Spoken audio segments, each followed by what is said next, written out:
Hello dear learners, welcome back to Abit Shiksha. Today's daily news capsule is brought to you by Abit Shiksha. So let us begin. आज के जो important articles है वो है, I think आज के articles थोड़े interesting है और important भी है. First article is the vulnerabilities of India's elderly. ठीक है, तो इंडिया का जो एल्डरली पॉपुलेशन है उसका क्या वल्नरेबिलिटीज है वो अंडरस्टैंड करना बहुत इंपॉर्टेंट हो जाता है. बिकॉज अभी हम देखेंगे in the current context we are a very young country. ठीक है, हमारे देश में younger population is very very high. If you compare it to European countries या you compare it to East Asian countries like China हो गया, Korea, not China, Korean जो countries है एंड आपके जापान हो गया, ये सब क्या है, ये सब आपको देखने को मिलेगा ओल्डर पॉपुलेशन है. ठीक है, so we are a diverse country now and we have a younger population.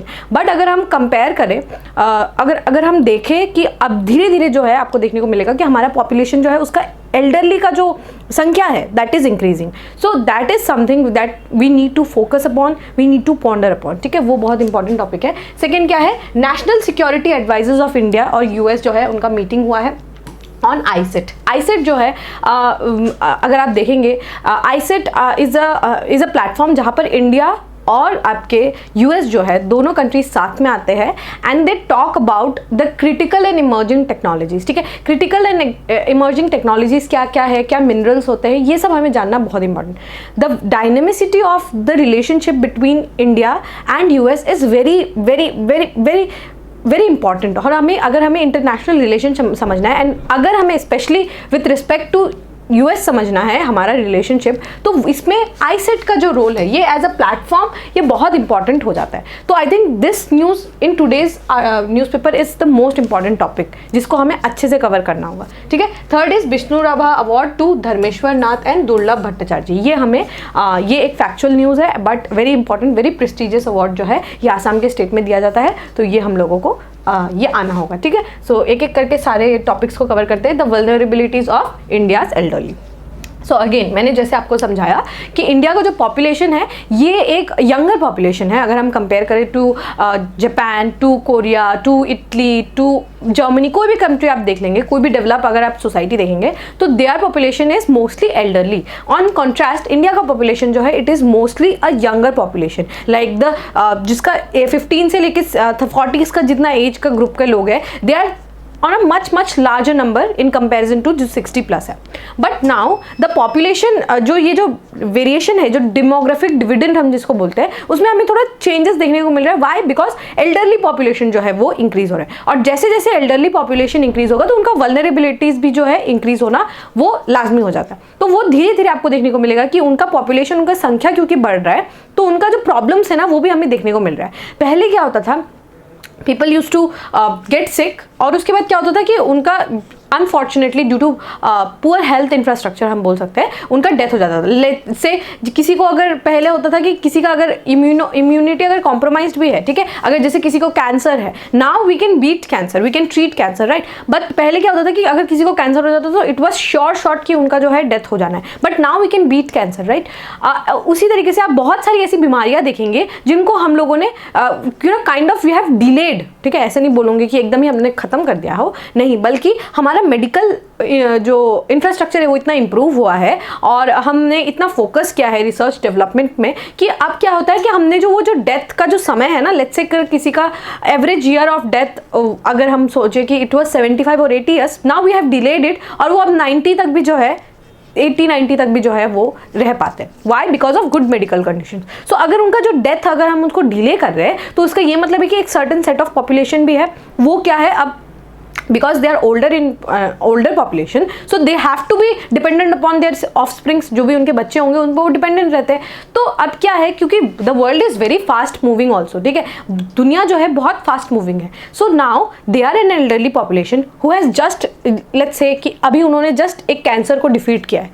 now they want कि वो उनके आसपास रहे, उनके लव्ड वंस जो है उनके आसपास रहे.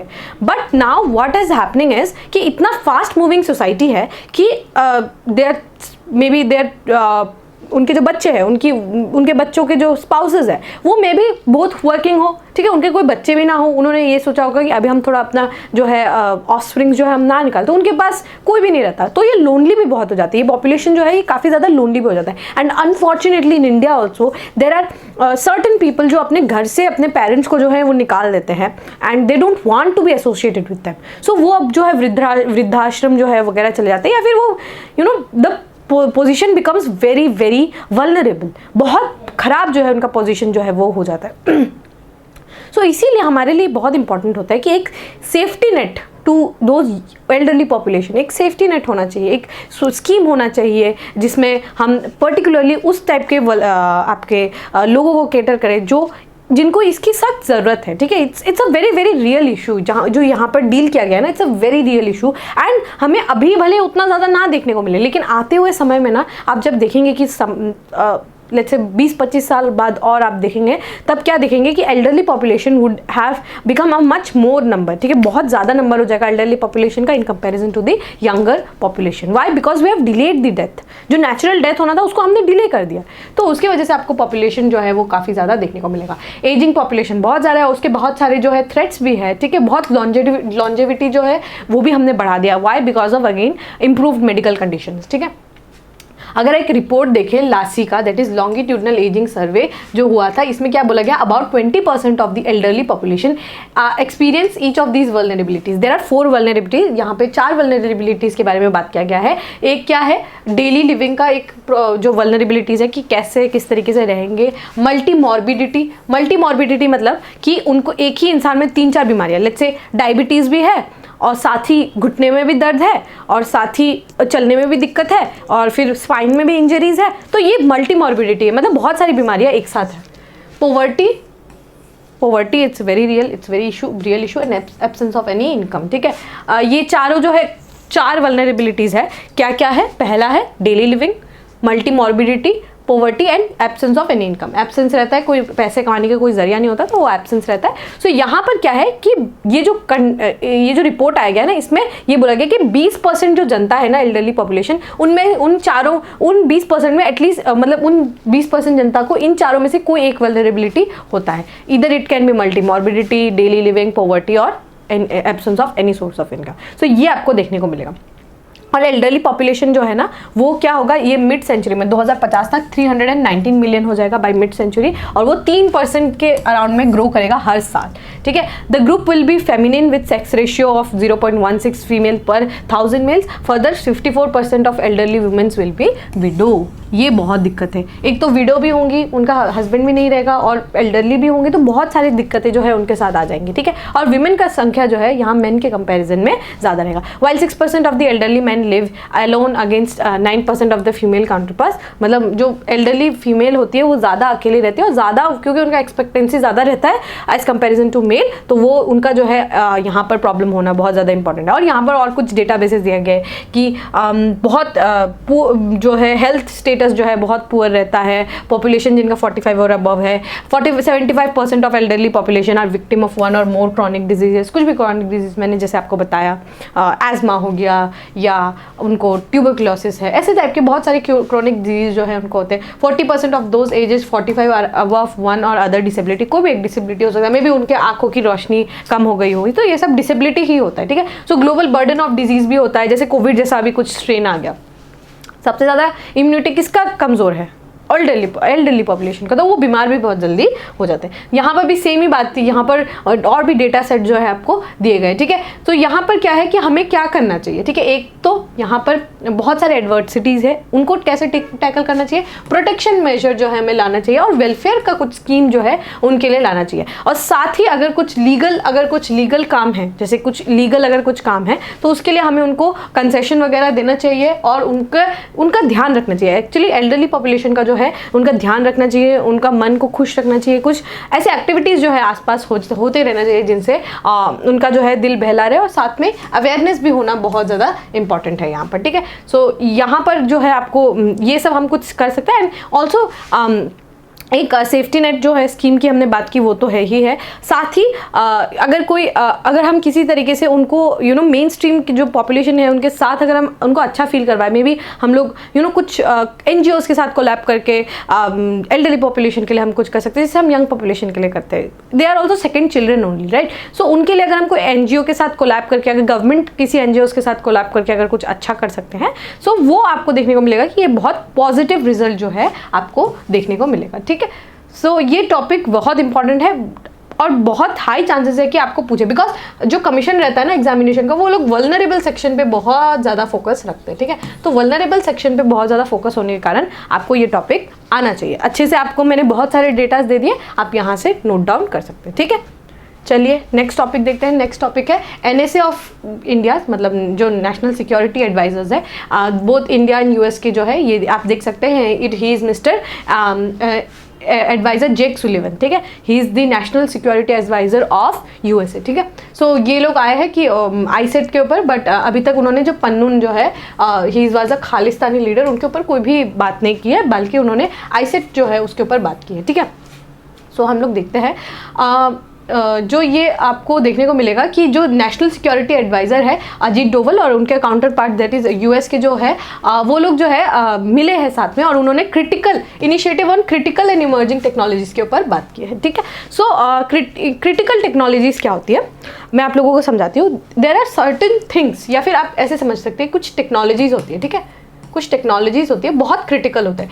क्रिटिकल हम कैसे उसको डिफाइन करेंगे? क्रिटिकल होता है अगर कोई एक टेक्नोलॉजी है, ठीक है, अगर वो क्रिटिकल, हम उसको क्या बोलेंगे, कब बोलेंगे, मैं लिखती हूँ यहाँ पर। अगर हम उसको क्रिटिकल कब बोलेंगे? क्रिटिकल हम तब बोलेंगे तब पहले हम उसका सप्लाई और डिमांड देखेंगे, ठीक है। पहले हम उसका सप्लाई एंड डिमांड देखेंगे, ठीक है। तो अगर हम सप्लाई एंड डिमांड पे अगर हमको फोकस करेंगे तो हमें पता चलेगा कि अगर इस टेक्नोलॉजी का, अगर हम इसका सप्लाई, अगर उसका डिमांड बहुत है और सप्लाई बहुत लिमिटेड है, ठीक है, सप्लाई बहुत लिमिटेड है और डिमांड बहुत ज़्यादा है, और अगर हमने इस इमर्जिंग टेक्नोलॉजी के ऊपर अगर हमने फोकस नहीं किया, तो ये क्या कर सकता है? ग्लोबल सप्लाई डिसरप्शन कर सकता है, सप्लाई डिसरप्शन कर सकता है। उस टेक्नोलॉजी को हम बोलेंगे critical and emerging technology. Emerging क्यों? क्योंकि अभी बहुत सारी टेक्नोलॉजीज जो है वो इमर्ज करी है। इसका एक एग्जाम्पल मैं आपको देके समझाना चाहूँगी, जैसे लिथियम है।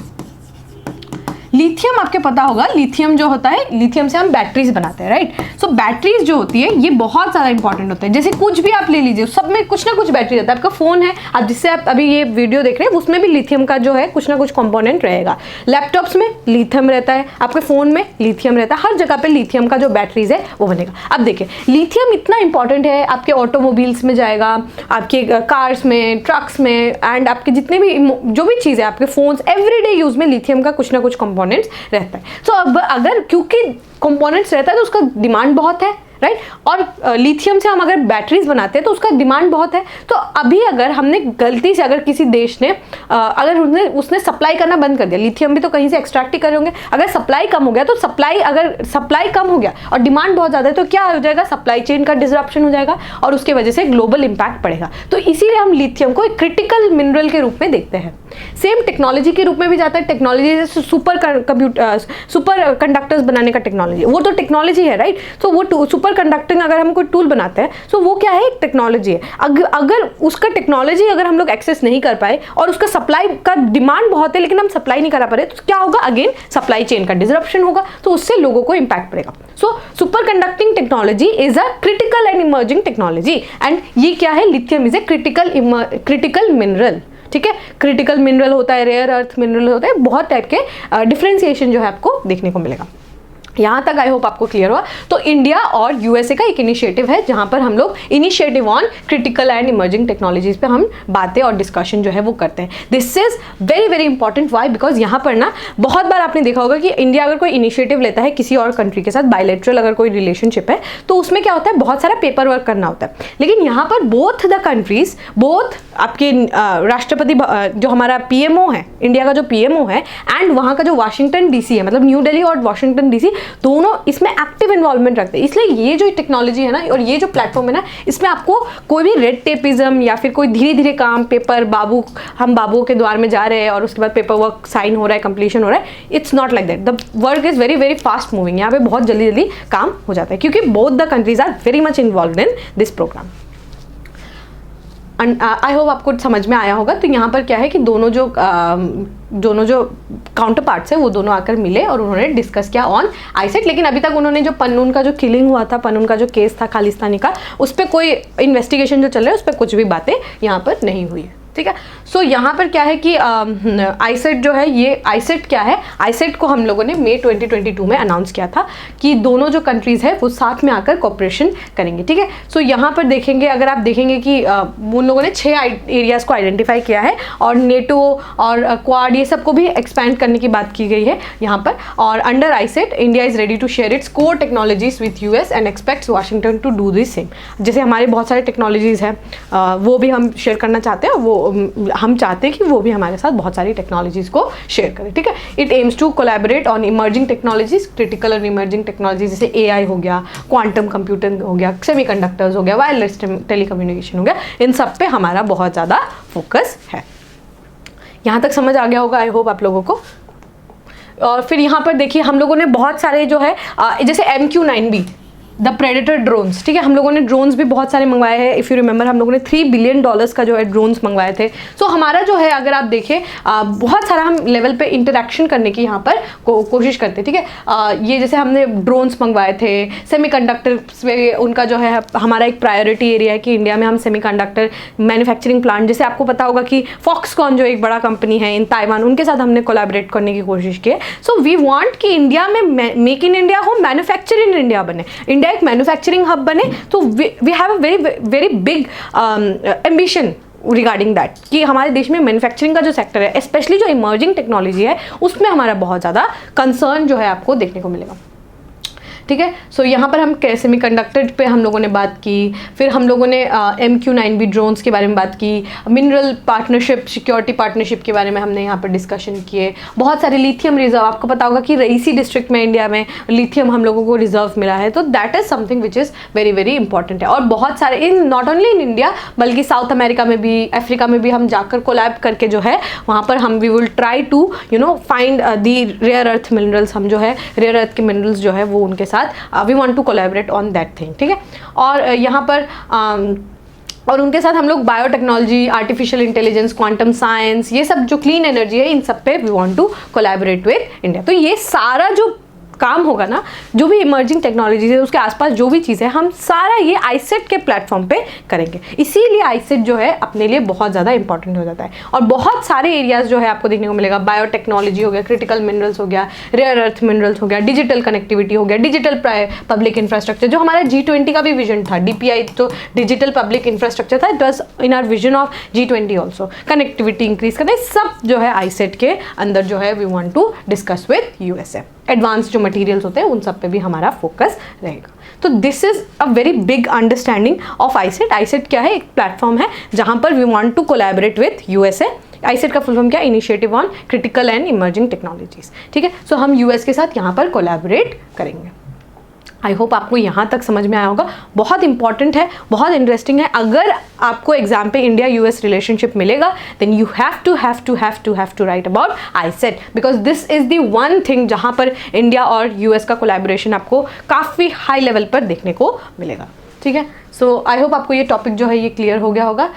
The last news for the day is Vishnu Rabha award to Dharmeswar Nath and Durlabh Bhattacharya, ठीक है। सो विष्णु राभा अवार्ड जो है स्टेट का one of the most prestigious awards जो है वो दिया गया है to mister folk art, he is a very eminent folk artist mister Dharmeswar Nath, and fine arts के जो आर्टिस्ट है दुर्लभ भट्टाचार्य जी जो है, उन दोनों को उनको अवार्ड दिया गया है Vishnu Rabha award of 2024। The state directorate of cultural affairs announce there name here today. Today the Directorate of Cultural Affairs announced the name of awardees all together in 10 different award which will be conferred on June 20, ठीक है। जून 20 को जो है award दिया जाएगा। अभी उनको दोनों को जो है चूज किया गया है, ठीक है। They are chosen for the awards, ठीक है। तो विष्णु राभा दिवस के दिन जो है उनको ये जो प्राइजेस जो है वो दिया जाएगा, ठीक है।